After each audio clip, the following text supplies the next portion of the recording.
প্রধান উপদেষ্টা ডক্টর ইউনূসের দুটো ইন্টারভিউ পাবলিশড হয়েছে রিসেন্টলি। একটা আল জাজিরাতে, এটা গতকালই হলো, আর দুদিন আগে ইন্ডিয়ার একটা ম্যাগাজিন দ্য উইক তার একটা ইন্টারভিউ পাবলিশ করেছে। দুটোতেই গতানুগতিক কিছু প্রশ্ন আছে। বহুদিন ধরে যেসব প্রশ্ন তাকে করা হচ্ছে, বিদেশি মিডিয়াতে হোক দেশি মিডিয়াতে হোক, এই প্রশ্নগুলো তাকে মোটামুটি জিজ্ঞেস করা হয়। এর বাইরেও কিছু কিছু আছে, কিন্তু খুবই ইন্টারেস্টিংলি আল জাজিরার একটা প্রশ্নের রেসপন্স তিনি যেভাবে করেছেন, এটাকে নিয়ে আলোচনা করা দরকার বলে আমার মনে হয়। এবং এই রেসপন্সটা দেখে একটা আলাপ যে চলছে, ডক্টর ইউনূসের সরকার দীর্ঘদিন থাকতে হবে, আমাদের মনে হতে পারে যে তিনি কি কোথাও কোনোভাবে তার সাবকনশিয়াসে তিনি যে টাইম ফ্রেমের কথা বলছেন তার চাইতে বেশি ক্ষমতায় থাকার আলাপ আনছেন। প্রশ্নটা আসতে পারে। যদিও শুরুতে একটা ডিসক্লেইমার দিয়ে দেওয়া ভালো, যে দুটো ইন্টারভিউর কথা বললাম দুটোতেই নির্বাচনের ক্ষেত্রে তিনি ঠিক সেই কথাগুলোই বলেছেন যেগুলো তিনি আগে বলতেন। সংস্কারের কথা, ঐক্যমত্য কমিশন কিভাবে কাজ করছে, কিভাবে ফাইনাল জুলাই চার্টার হবে, সেই চার্টারের ভিত্তিতে কিভাবে পরবর্তীতে নির্বাচনে যাবে, কিভাবে কম সংস্কারে ডিসেম্বরে নির্বাচন, কিভাবে বেশি হলে জুনে নির্বাচন, এই একই কথাগুলো তিনি আবার বলেছেন, হুবহু একই। তো তার এই কথাগুলো খুবই কনসিস্টেন্ট, কিন্তু কিছু কথা তিনি বলেছেন আসলে এই চিন্তা তুলে দেয়। আমার মনে হয় আমরা আমাদের অপিনিয়নগুলো আমাদের মতো করে দেখব, এটাই নিয়ম। আমাদের সাবজেক্টিভ পয়েন্ট অফ ভিউ থাকবে, তার এই বক্তব্যকে আমরা কীভাবে ইন্টারপ্রিট করব। কিন্তু আমার কাছে মনে হয়েছে কোথাও কোথাও তার ভেতরে এটা থেকে থাকতেও পারে। এবং এর সাথে আমি যোগ করব তার সর্বশেষ জাতির উদ্দেশ্যে ভাষণ, ওটা নিয়ে আমি আমার নিজস্ব টেক দিয়েছি, সেটা আবার স্মরণ করিয়ে দিতে চাই। উনি আল জাজিরার সাথে ইন্টারভিউটাতে তাকে প্রশ্ন করা হয়েছিল এরকম, উপস্থাপক বলছেন, এটা বলা কি ঠিক যে শেখ হাসিনার পতনের পরের মধুচন্দ্রিমা এখন সম্ভবত শেষ হয়েছে? বেশ কিছু বড় চ্যালেঞ্জ রয়েছে যেগুলো সুনির্দিষ্ট জবাব আপনাকে দিতে হবে, কারণ পুরোনত ক্ষমতাধরদের প্রভাব রয়েছে। অন্যরা রাজনৈতিক শূন্যতাকে কাজে লাগাতে চাইছে। যেমন লাখ লাখ রোহিঙ্গা শরণার্থী রয়েছে, সমাধান কি বাংলাদেশ একা করতে পারবে? একটু খেয়াল করি, প্রশ্নটা হচ্ছে তার মধুচন্দ্রিমা শেষ হয়েছে এবং বেশ কিছু চ্যালেঞ্জ আছে যেগুলো সুনির্দিষ্ট জবাব তাকে দিতে হবে বলা হচ্ছে। পুরনো ক্ষমতাধরদের প্রভাব রয়েছে এবং অনেকে রাজনৈতিক শূন্যতা কাজে লাগাতে চাইতে পারে, এবং রোহিঙ্গাদের কথা আসছে। তার জবাব তিনি বলছেন দুটি বিষয়, একটি জনগণের অধৈর্য নিয়ে, তা মধুচন্দ্রিমা শেষ হোক বা না হোক, বাংলাদেশের পরিস্থিতি দেখে এখনও মানুষ মনে করে অন্তর্বর্তীকালীন সরকার এখনও তাদের জন্য ভালো সমাধান। এই বাক্যটা আবার খেয়াল করি, বাংলাদেশের পরিস্থিতি দেশে এখনও মানুষ মনে করে অন্তর্বর্তীকালীন সরকার এখনও তাদের জন্য ভালো সমাধান। তারা বলছেন অন্তর্বর্তী সরকারকে চলে যেতে দাও, আজ আমাদের নির্বাচন। কেউ তা বলেনি। এই দিকেই আমরা যাচ্ছি। আমরা এমন কোনো সমস্যার মুখোমুখি হইনি যেখানে লোকেরা বলছে যত তাড়াতাড়ি সম্ভব তাদের হস্তান্তর করো। এরপর তিনি রোহিঙ্গা নিয়ে আবার জবাব দিয়েছেন। এই জায়গাটা আমার মনে হয় পুরোটা আবার একটু পড়া দরকার। দুটি বিষয়, একটি জনগণের অধৈর্য নিয়ে, তা মধুচন্দ্রিমা শেষ হোক বা না হোক, বাংলাদেশের পরিস্থিতি দেখে এখনও মানুষ মনে করে অন্তর্বর্তীকালীন সরকার এখনও তাদের জন্য ভালো সমাধান। তারা বলছে না অন্তর্বর্তীকালীন সরকারকে যেতে দাও, আজ আমাদের নির্বাচন। কেউ তা বলেনি। এই দিকেই আমরা যাচ্ছি। আমরা এমন কোনো সমস্যার মুখোমুখি হইনি যেখানে লোকেরা বলছে যত তাড়াতাড়ি সম্ভব তাদের হস্তান্তর করো। আমরা খেয়াল করি একটা সরকারকে, খুব টিপিক্যাল একটা প্রশ্ন, মধুচন্দ্রিমা শেষ হয়েছে, এখন তো চ্যালেঞ্জ আসবে, সেটা কিভাবে হবে? মোটা দাগে যেটা হয়, 5 বছর মেয়াদি একটা সরকারের মধুচন্দ্রিমার বয়স হচ্ছে ধরা হয় 100 দিনের মতো। এরপর মানে যে হয় যে সময় একটা সরকার নতুন এসছে তাকে কিছুটা সময় দেওয়ার চেষ্টা করা হয়, তাকে খুব বেশি কঠিন বা কঠোর হিসেব নিকেশ করা হয় না। তো ডক্টর ইউনূসের সরকার যদি সর্বোচ্চ মেয়াদটা আমরা জুন ধরি, সেই ক্ষেত্রেও 2 বছর মেয়াদের সরকার হয় না। সেই ক্ষেত্রে তাত্ত্বিকভাবে মধুচন্দ্রিমার বয়স 3 মাসের, মানে 100 দিনের অনেক কম হওয়ার কথা ছিল, কিন্তু এটা 100 দিন মানে 3 মাসের একটু বেশি তো বটেই। 8 মাস শেষ হয়ে গেছে, আমরা 9 মাসের দিকে এগিয়ে যাচ্ছি। It's a huge amount of time. So মধুচন্দ্রিমা তো শেষ হয়েছে, সেখানে তার চ্যালেঞ্জগুলো নিয়ে তিনি আলাপ করবেন, কথা ছিল সেটাই, কিন্তু না,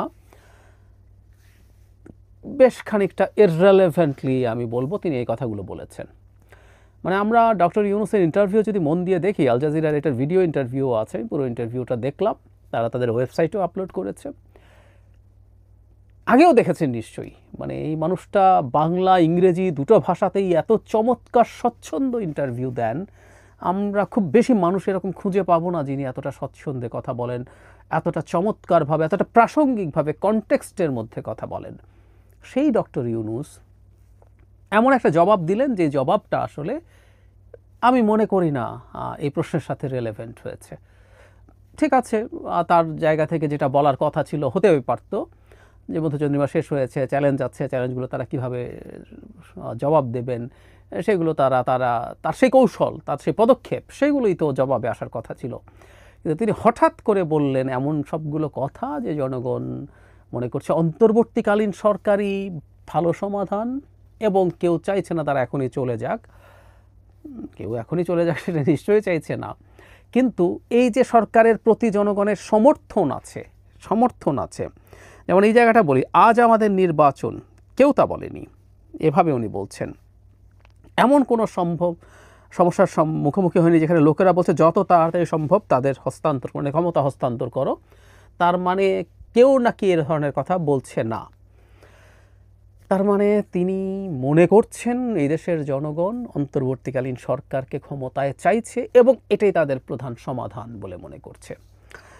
আমি এই বক্তব্যটা নিয়ে আলাদা করে কথা বলতাম না যদি না তিনি ২৬ মার্চের আগে, চায়না যাওয়ার আগে একটা জাতির উদ্দেশ্যে ভাষণ দিয়েছিলেন, সেই ভাষণটা না দিতেন। দুটোকে আমি যদি মেলাই, কোথাও কোথাও কোথাও এইরকম একটা চিন্তা তার ভেতরেও আছে বলে মনে হতে পারে। অনেক সময় এটা হয় যে আমরা নিজের সাবকনশিয়াসও নিজে বুঝি না, তার সাবকনশিয়াস এটা থেকে থাকতে পারে। আমি ওই ভাষণটা একটু ফিরে যাই। অনেকে খুব মাইন্ড করেছিলেন, সেখানে আমি যেভাবে লিখেছিলাম হয়তো এটাকে কেউ অফেন্সিভ বলতেও পারেন, ভাষাটাকে কেউ অফেন্সিভ মনে হতে পারে।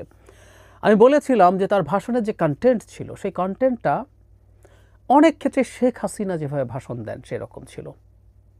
এর মানে এই না তিনি শেখ হাসিনার মতো করে কথা বলেছেন, সরি, এটা মনে করা ভুল হয়েছে আপনাদের। কন্টেন্টের প্যাটার্নের কথা বলছি। ডক্টর ইউনূস কোথায় আর শেখ হাসিনা কোথায়? শেখ হাসিনার মতো অসভ্য ইতর হওয়া, আমাদের ডক্টর ইউনূস তো দূরেই থাকুক, অতি সজ্জন, অতি ভদ্রলোক মানুষ, তার মতো আমাদের আশপাশেও খুব অল্প কিছু মানুষজনকে সেভাবে খুঁজে পাবো। কিন্তু যে কারণে সেটা বলেছিলাম যে শেখ হাসিনার ভাষণের কন্টেন্টের মতো প্যাটার্ন ছিল। ডক্টর ইউনূস সাফল্যর বিরাট তালিকা দিচ্ছিলেন, তিনি থ্রেটের কথা বলছিলেন, তিনি কী কী কারণে সমস্যা হচ্ছে, তারপরে তিনি বিগত সরকারের সমালোচনা করছিলেন, থাকবেই সব কিছু, কিন্তু এগুলোই তিনি রিপিটেডলি বলছিলেন এবং অলমোস্ট কোনো সমস্যা বা ব্যর্থতার কথা নেই। এবং শুধু সেটা না, এই স্পিচের আগেই বিবিসি বাংলার সাথে একটা ইন্টারভিউতে আমি অবাক হয়ে দেখলাম, আমরা এটা নিয়ে অনেক আলোচনা করেছি, তাকে অপরাধ বেড়েছে বলার পর তিনি ডিনাই করছিলেন। পরে বিবিসির যিনি অ্যাঙ্কার ছিলেন তিনি ডেটা দিচ্ছিলেন, সেই ডেটার ক্ষেত্রেও আমি দেখলাম উনি একটু ইনটলারেন্ট। ডক্টর ইউনূস অসাধারণ গণতান্ত্রিক মানুষ, অসাধারণ শান্ত মানুষ, কিন্তু উনি একটু ইনটলারেন্স দেখাচ্ছিলেন। শেষ পর্যন্ত যখন ডেটা দেওয়া হলো তারপরও উনি খুব কনভিন্সড হয়েতে যে কথা বলেছেন তা না।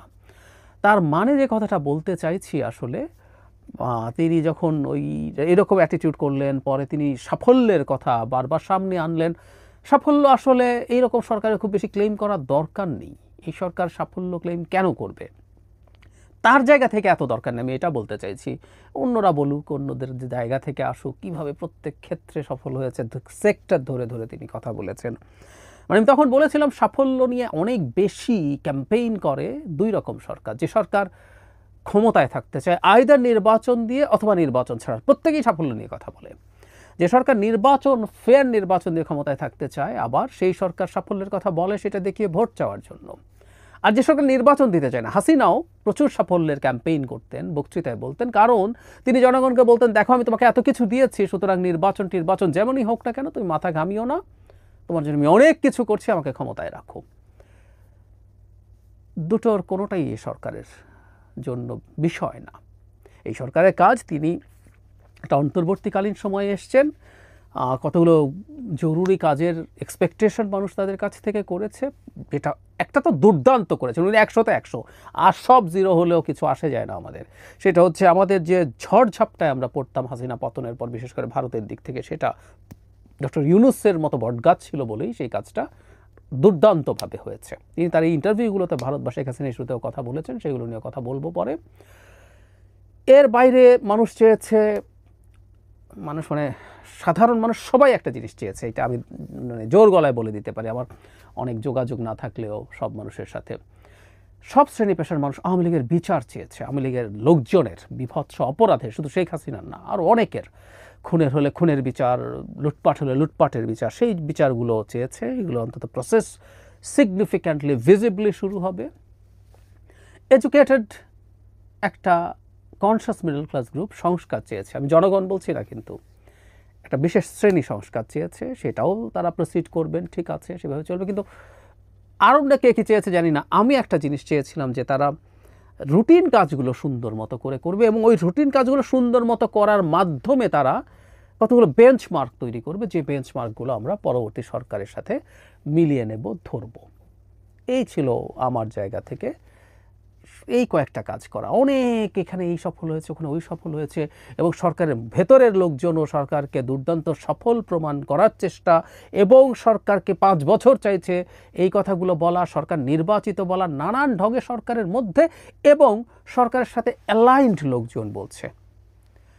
ডক্টর ইউনূসের এই যে ইন্টারভিউতে এই জবাব, এই প্রেক্ষাপটকে বিবেচনায় নিলে ওর সাথে অ্যালাইন করা যায়, দূরতম হলেও করা যায়।